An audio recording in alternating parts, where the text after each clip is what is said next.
Yes, again, alright mga minamahal, Alicia nyo, nagbabalik muli para sa ating panibagong video. So, ngayon nga po, pag-usapan natin, ito nga pong ipinangangalap nilang signature campaign para nga daw po mapauwi itong si former President Duterte. So, yung goal nila mga minamahal is 1 million na perma. Ngunit, Diyos may parang ang dali lang naman kasing ano yan ibalik sa kanila. O sige, magpapirma din tayo mga minamahal ng 2 milyon. O, diba? Para hindi mapauwi itong si former President Duterte. O, diba? Diba sobrang dali lang na i-debunk yung sinasabi nila na magpa-signature campaign daw para ipauwi itong si former President Duterte. Mangangalap daw sila ng 1 milyon. Eh, di tayo din. Diba? Oh, magpa-signature campaign din tayo na wag mapauwi itong si Digong. Eh, di ibalik din natin. Diba? Ay nako, ewan ko lang kung kakatigan to ng Supreme Court mga minamahal ha. Pero sige, okay. Pag-usapan natin to kahit medyo nakakabawas na to sa ating oras. Sige, pagbigyan natin ng pagkakataon. Alright, sige. Ay nako. Nililibot ng mga taga-suporta ni FPRRD ang buong Pilipinas para manghagilap ng pirma. Yan daw ay para isumite sa Korte. Buong Pilipinas daw ang kanilang nililibot. Gaano ba kadami ang Pilipino sa Pilipinas? 'Di ba? Gaano ba kadami ang population ng Pilipinas? Research nga natin. Wait lang Population. Wait lang. Population of the Philippines. Okay. Population of the Philippines. 118.28 million as of 2024. Wait lang. Nung 2025. 2025.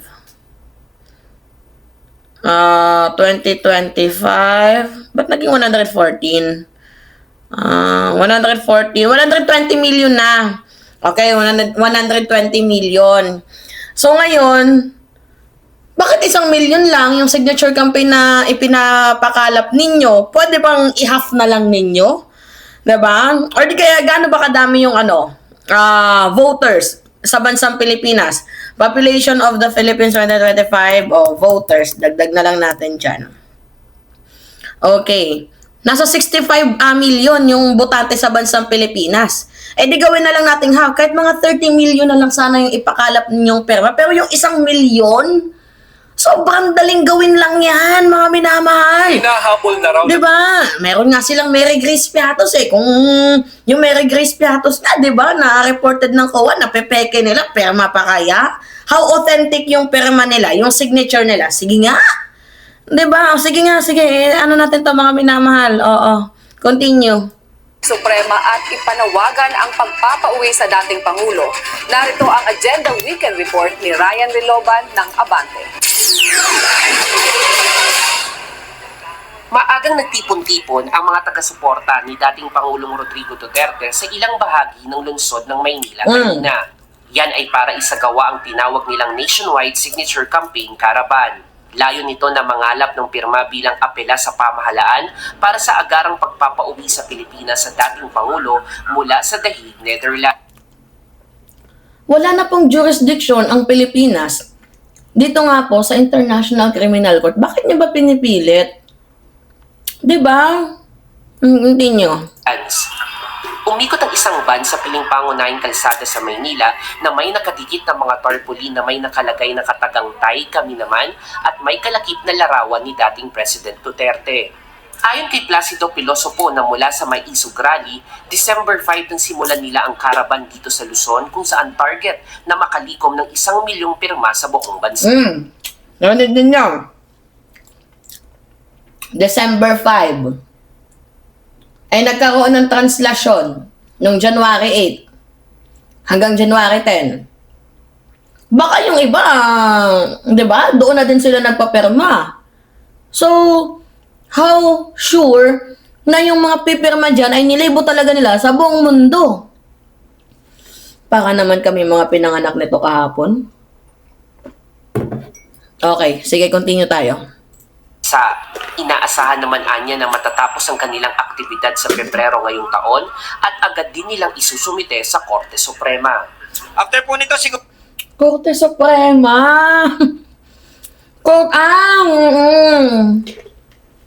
So, pinapressure nila mga minamahalang Supreme Court.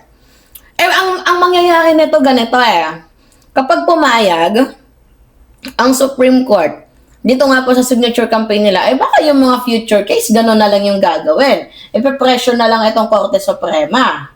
Posibleng gano'n. Di ba mga minamahal? Talaga itong mga dito mga bubu. Continue. we will support the filing of this signature campaign sa Korte Suprema at tignan pa ho natin kung ano pa ho yung naisin ng taong bayan para po kalampagin ang gobyerno sa pamamagitan ng Suprema na bahagi po ng ating bayan para po kalampagin ang ating gobyerno para po dinggin at bigyan na po ng resolution ang 4 na pending na GR numbers po. Dagdag pa ni Peloso po, ang pangangalap ng pirma ay bahagi lamang ng mas malawak na kilos protesta ng kanilang grupo habang hinihintay ang tugon ng pamahalaan sa kanilang panawagan. The highest court in the land is the Supreme Court. At sa palagay po natin, they are upholding the Constitution. At malino naman na sinasabi na illegal nga po yung pagpapadala.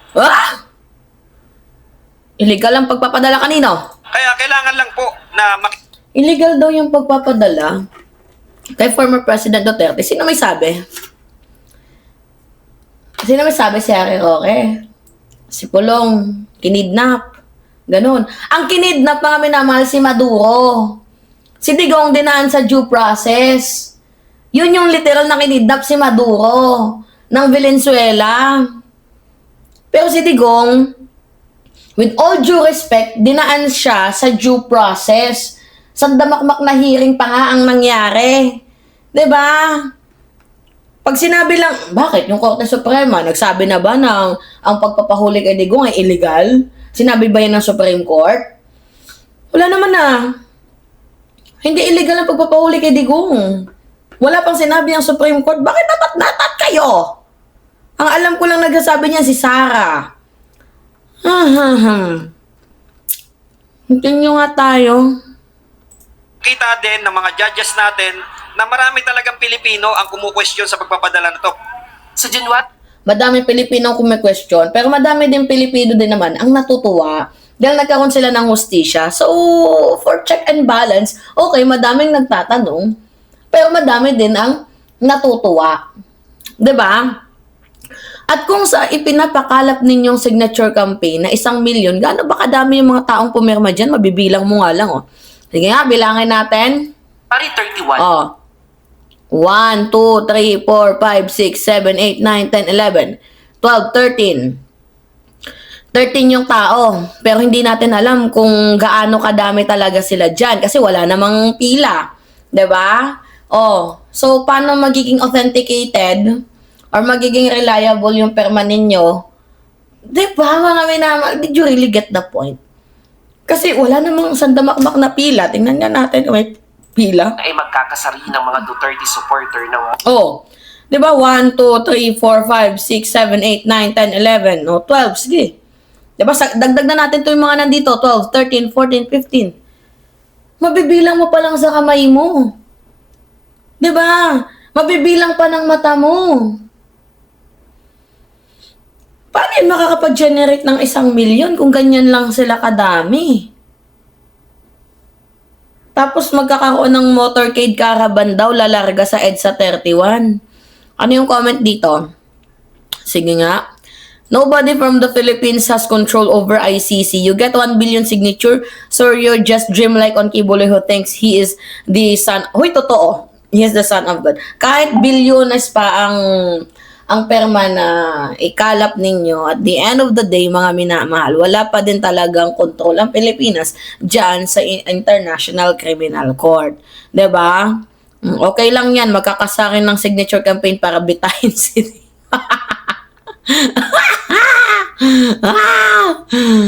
magkaroon din sana ng signature campaign para wag nang pauwin si Digo. motorcade caravan sa EDSA ng 2:00 ng hapon. March 11 nang arestuhin ang dating Pangulo at dalhin sa The Hague, Netherlands dahil sa crimes against humanity charges sa madugong kampanya kontra droga. Kamakailan lang nagsumiti na ang prosecution sa ICC ng 1,300 pieces of evidence laban sa kampo ni dating Pangulong Duterte. Kabilang daw dito ang mga dokumentong maaaring mag-incriminate sa kanya kaugnay sa drug war killings.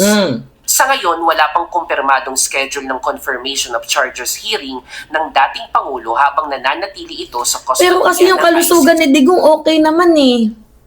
'Di ba? Meron siyang able to fit the trial. Kasi nga, Duterte fit for mahaba kasi yung kuko ko eh. Fit for trial. Nasan dito? Sobrang linaw. Mga minamahal. ICC Medical Panel finds Duterte fit to stand trial. See? Fit naman daw siya. Anong ginagawa nila yung kalusugan daw ni Digong ay nek-nek ninyo bulok. Huwag nga kami. 'Di ba? Okay, sige nga, panoodin nga natin to. Nakasabi dito. Version ng medical Wait lang. Wait lang. Version ng medical report mula sa kampo ng expert President Duterte isinumite sa ICC. Kasi yung balita, 'di ba, able to fit for trial siya. Ngayon na gusto nila palabasin na hindi, mahina na daw si Digong. Sige, tingnan natin. Ng sariling report ang defense team ni dating Pangulong Rodrigo Duterte sa International Criminal Court kaugnay ng kanyang medical condition. Ayon sa dokumento, napag-alamang wala na raw executive functioning si Duterte o yung kakayahan ng utak na magplano, kumontrol ng emosyon o tumapos ng mga gawain. Hirap na Yan. Lack of executive functioning, sustain, ganyan. Makakabalik si Digong sa Pilipinas, nakakahon na. Actually, mga minamahal, kung ako yung tatanungin ninyo, si Digong matanda na. Pero, si Digong kasi, siya yung tipo ng taong mapanlaro. So, hindi na talaga siya kapanipaniwala. Diba, sabi niya nga noon, pag meron siyang kaaway, ang ginagawa niya, nag-uugod-uguran siya, dala-dala niya yung kanyang sungkod. Yun yung ginagawa niya. So, mautak din itong si former President Duterte. Lacks of executive functioning, pero nakakapag-komento pa sa mga eksenang ganap sa Pilipinas.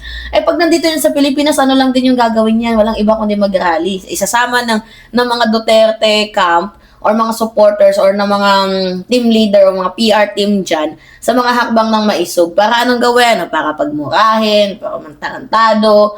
Diba? My goodness. Continue. na raw makapagdesisyon ng mabilis ang dating Pangulo at wala na ring physical stamina. Ang Duterte raw na nasa detention facility ng ICC ngayon ay isang payat, mahina at walang anino ng dati niyang pangangatawan. Dahil daw dyan, wala ng kakayahan si Digong na mangialam sa integridad ng investigasyon o gumawa pa ng mga krimen taliwas sa unang findings ng mga ekspertong kinuha mismo ng ICC. Hinihiling ngayon ang kampo na ipag-utos ng Sabihin na lang natin na wala ng kakayahan si Digong. Pero yung anak niya meron eh. Yung anak niya meron. Ang pulong meron. Basta meron. Ay lalo na, yung mga naging kagalit ni former President Duterte, pwedeng balikan niya ni Sara Duterte. Diba? Hindi man makagawa si Digong, pero yung anak niya, yes. They will. trial chamber ang interim release ni Duterte. Naghahanap ng dating Pangulo nahaharap ang dating Pangulo sa kasong crimes against humanity kaugnay ng madugo niyang war on drugs. Mga kapatid, Nikki de Guzman po. Para sa pasada ng mga rumaratsyadang balita, mag-follow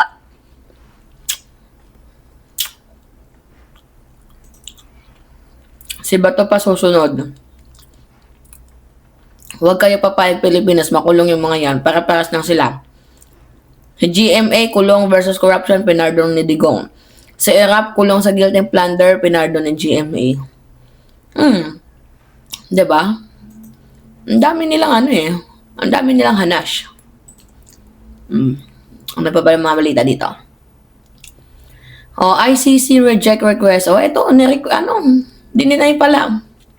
ICC reject Duterte request to appeal ruling on trial fitness review. Rejected pala sila, oh.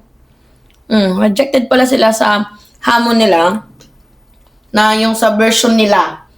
Malamang version nila yan. Kailangan palabasin si Digong weak. Oh, weak, wak, wok. Diba? Si Digong ay hinang-hinang maglakad. The wak, weak, wok. Diba? So, kailangan nila palabasin talaga na itong si former President Duterte ay mahina na. Ano ba bang aasahan natin dyan? Alright. Pero dininay sila, oh. 3 hours ago lang tong balitang to. Diba? Alright. Sige. Kayo, ano yung masasabi nyo dito? Ako, tumatawa lang. Again, Alicia nyo, nagbabalik muli para sa ating panibagong video. Maraming salamat at ingat, mga kababayan.